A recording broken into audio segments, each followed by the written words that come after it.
Hello world, I was prompted to make this video, because my first Rega 50th anniversary video got a few comments about it which I feel somehow or other I need to respond to, and also because I saw something on Twitter yesterday from Rega which raised my eyebrows.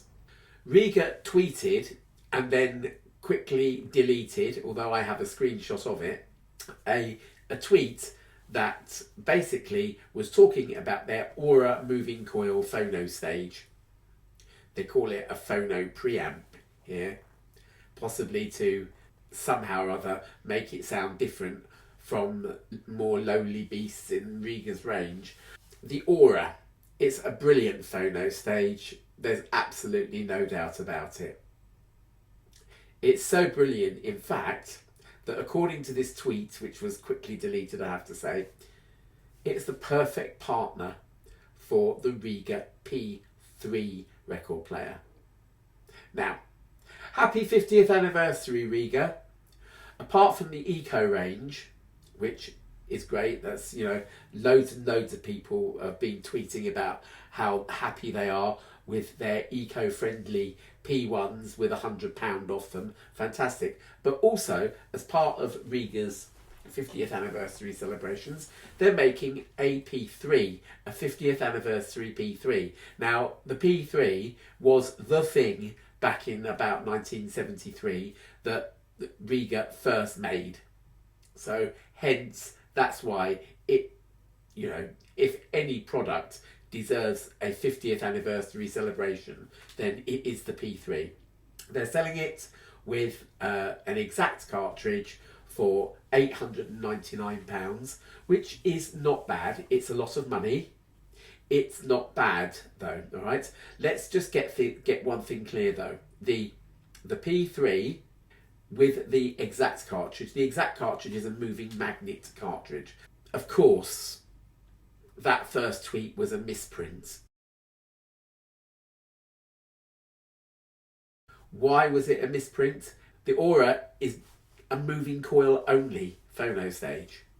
Therefore, it is not compatible with the Rega P3 as they are marketing this year. Fair enough, put an Anya Pro or a Theta 3, please don't put an Theta 3 on there, way out of the price league, please don't, but put an Anya on there, probably again a little bit over the top for a P3, but it's fine, it'll do the job. You can then connect that to your Aura, except would you want to? Your Aura is £4,400. And so therefore, of course, it was a misprint. It was followed up, quite rightly, by the Aura being the perfect partner for your P10. Not even your P8, your P10 record player. Of course, your P10 record player with the Aphelion cartridge, whatever, it's about £12,000. That is therefore makes that Aura a good value phono stage, right? But not for a P3, right? The P3 is a lovely product in its own right. With that exact cartridge on it, going into a good phono stage and a good amplifier will absolutely blow your socks off, all right? At a fifth of the price of even the phono stage that they're recommending for the P10, right? So, yeah, sorry to point out your mistakes, Rega, but it got me, thinking about synergy as I've just been talking about there, really. If you need a phono stage for a P3, Rega make a phono MM, which would work with the exact. They also make a very basic phono stage. Don't. It's not a lot of money, but it's not a lot of money wasted. As I say, you really need at minimum the phono MM. If you can push to it an Aria Okay, now the Aria is a little bit more expensive than the P3 record player, and normally I would be saying don't do it. However, the one thing that the Aria has in its favour is that it is a moving magnet and a discrete moving coil phono stage as well. Not the best in the business, but they certainly don't sound bad. I mean, they're on the generation 3 of the Aria now. I've got a basic generation 1. Sounds absolutely brilliant with a moving coil cartridge. So that does mean that if in the future you really want to see what a moving coil cartridge sounds like, you can buy the cartridge and simply plug the P3's output into the moving coil set of sockets on the back of the Aria. So that would be my recommendation. An Aria if you could push to it, but a Phono MM if you're happy to stick with that exact cartridge for, you know, the next few years or whatever. And coming on to some of these responses now, you know, in terms of synergy, there's one thing, it just can't be ignored. We're now in 2023, but I was talking about this, I've been moaning about it for a year now, really, and that is really the lack of synergy between the hi-fi market and the computer market. One thing that I moaned about was, why is there no Wi-Fi and Bluetooth being built into what is, you know, very, what's the word I'm after, prosumer amplifiers? You know, not the most basic budget amplifier ever, but, you know, an Elex or Illicit, they're on Mark IV and Mark V respectively now. Those are prosumer amplifiers. They're, you know, they're expensive for, you know, an ordinary Joe like me, but they're certainly not professional amplifiers. Wi-Fi and Bluetooth, I think, you know, is an absolute necessity now, really, because we've all got these. And phones as well. And what we want to be able to do is sit there and flick through Apple Music or Spotify or whatever it is you're using, queue up a track and have it come out of your amplifier with no leads or anything else like that. Now, I also bemoaned the lack of USB connectivity as well on these amplifiers. One of the comments said that you would be looking at spending an extra £200 on an amplifier if they were to put that in, because it's not as cheap as I make it out to be. However, what they've done, really, you know, going up from the Illicit R, for example, to the Mark V, is that they have cheapened out on the amplifier. They've also put a headphone socket in there. Blimey, you know, Rega have spent the 80s, the 90s, the noughties, without so much as putting a headphone socket on anything. The most that they did to compromise that was to make a headphone amplifier, and then they got rid of that little headphone amp and they started putting them on the Brio, i.e. budget spec amplifier. It's not really budget, it's actually quite expensive, lower mid-range. You know, I wouldn't say it was a prosumer amp like the Alex or the Illicit. Now that most computer devices and laptops etc. are doing away with the lowly headphone socket, it was Apple who first did it, got rid of that. I think it was with the iPhone 7, given that we're on the 14 now. Was that 7 years ago? Something like that. Everyone moaned about it, but then they're all happy to buy their wireless headphones. So my question is, why in 2023, well 2022 shall we say, Apple are only just putting on a headphone socket that everyone else is getting rid of? I'm sure that there are all kinds of, you know, excuses that they're making, but, you know, as I said before, do we really need a whole row of analog inputs nowadays? I don't necessarily think we do. I think the hi-fi amplifier as an industry, I bring Rega in because I know them. So I'm not really sort of poking my fingers just at Rega, because as I've shown before on this channel, I've sort of gone for cheaper things, looked at those like Yamaha, that in many respects is a very, very good amplifier, but still doesn't offer Bluetooth, wireless, USB. It's also, the people that are saying it would add to the cost. The Saturn, I've got the Saturn R, but the Saturn Mark III is the Saturn R with tweaks in for 2022. But that is basically a DAC and a CD player. It's about the same price as the Illicit R, or it was at the time. And I haven't properly checked the price list. I should have done, I suppose. I can't really see the Saturn R and the Illicit Mark V, or the Saturn 3, sorry, and the Illicit 5 being that different in price. One of them has a full set of digital inputs, another one doesn't. And I rest my case, really. All right. Now the people who are saying, because I also bemoaned the coaxial socket as well. The coaxial socket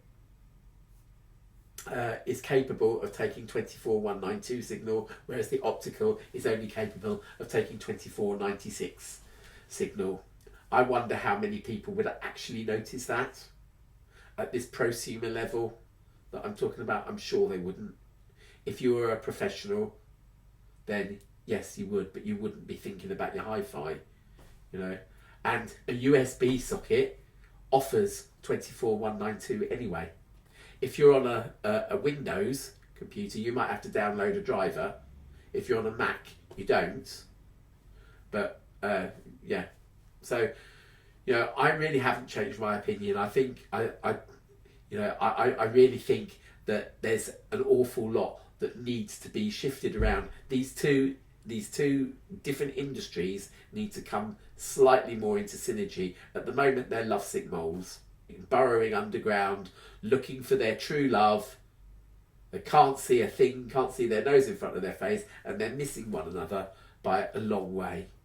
The headphone socket thing being, a case in point.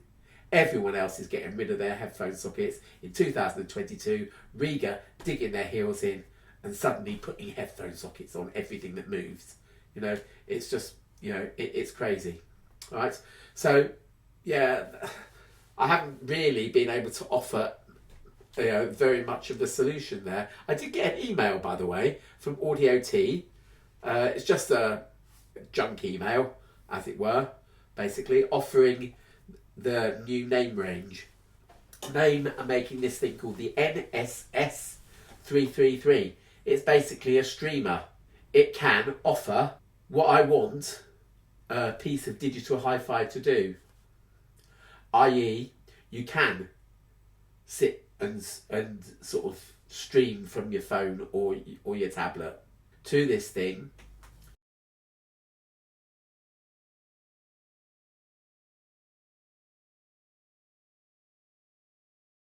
But basically, it can accept subscriptions from things like Prime, Spotify, Apple Music, Tidal, lots of different music services, and you just sign into it. You download the Name app on your phone.